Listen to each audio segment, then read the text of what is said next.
Along part 2 of Kona. Only a detective could have noticed that the killer had to have been very close, that the fatal blow had been given before the victim even realized. What could be inside that envelope? Carl was taken aback. He knew this address. It was said to be the address of the P.O. box for the Canadian Secret Service.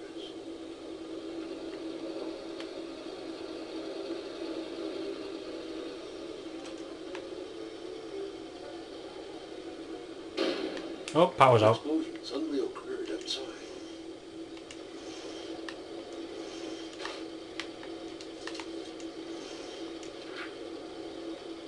According to that log, it seemed like the whole village owed some money to the general store.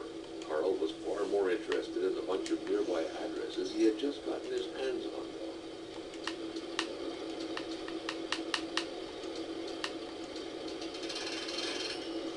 Each hit at least 2 buttons.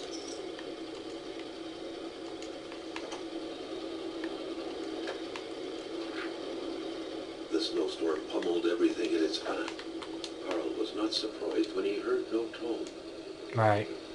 Carl knew that Gilles Lachance was in charge of the general store. That made him one of Hamilton's employees. A very angry employee, as Carl could plainly see. Right, I'm going to save this one for later because a certain person wants it.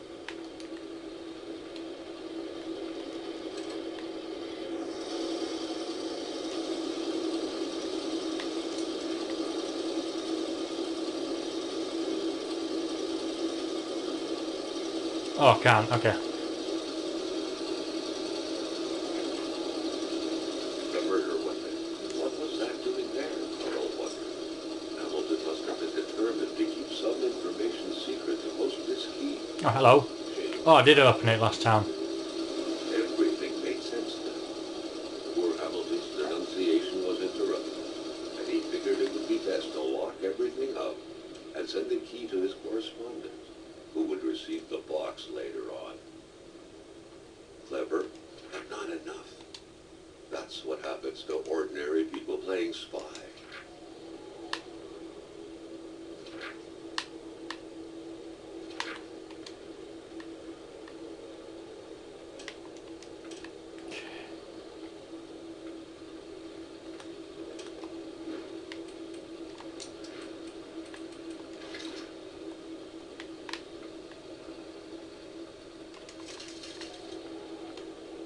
Fire starters.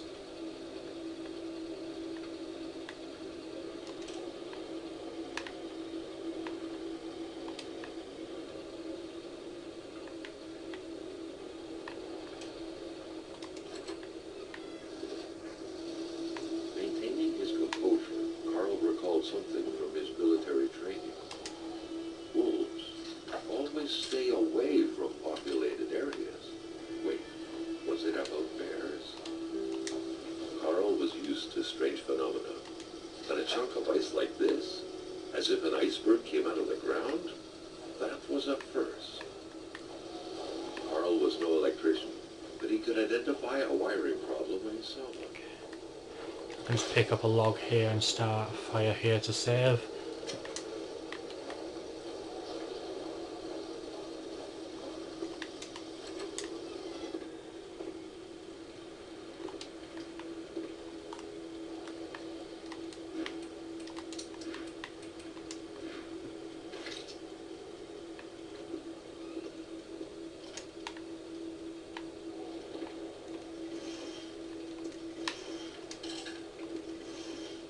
That's all I needed.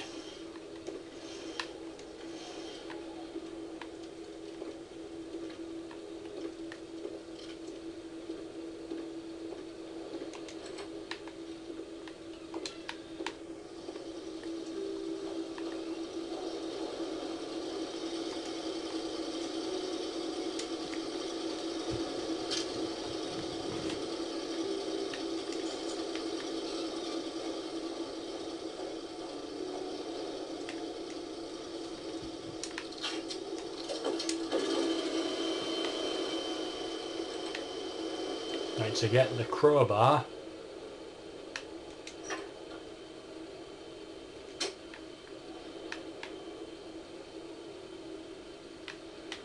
Right.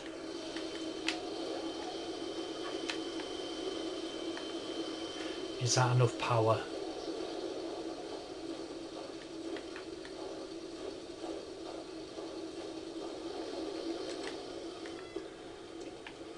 I need that crowbar.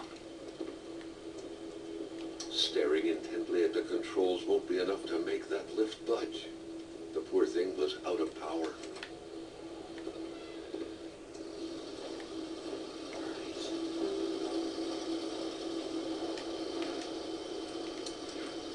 I need a ciggy. Carl, like many of his contemporaries, felt like he had more trouble breathing when he wasn't smoking. Cigarette was his own personal breathing assistant.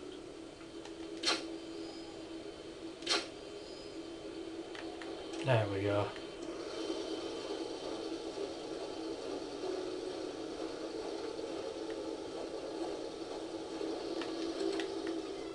There we are.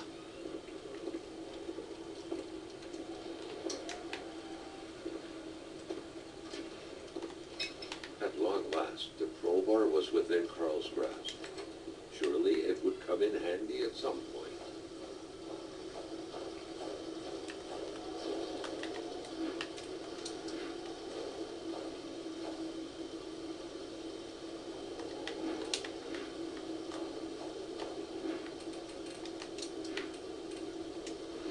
I believe there's only 3 rounds to this revolver the entire game. I've never found any more revolver bullets.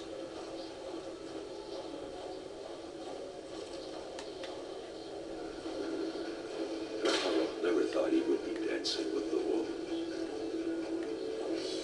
That's right, stay away, you bastards. Carl, ever diligent in his work, always carried his log on him, in which he scribbled down thoughts and leads alike during the course of his investigations.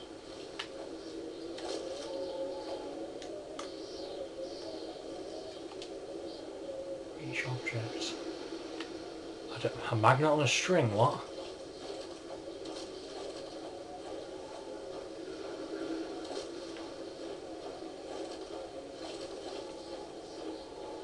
Do I actually need to go this way?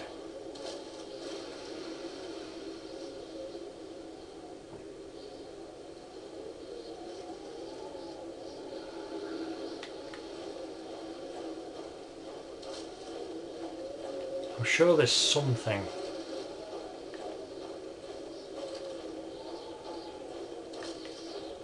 Okay, no.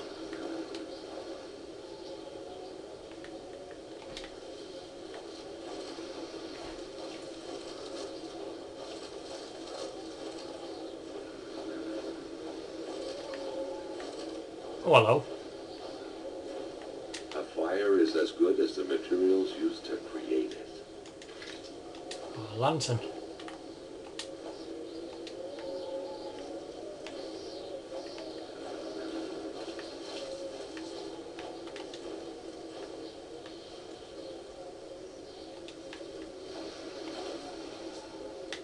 Sweet.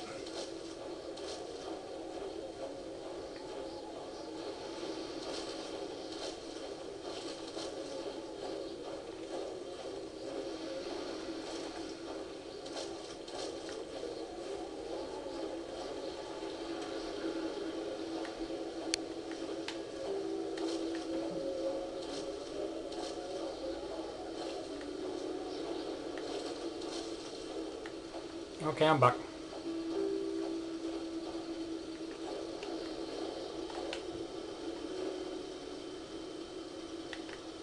Might as well go back and The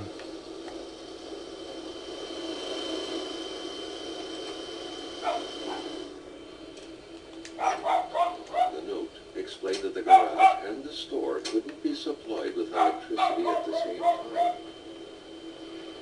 it's a very flawed system.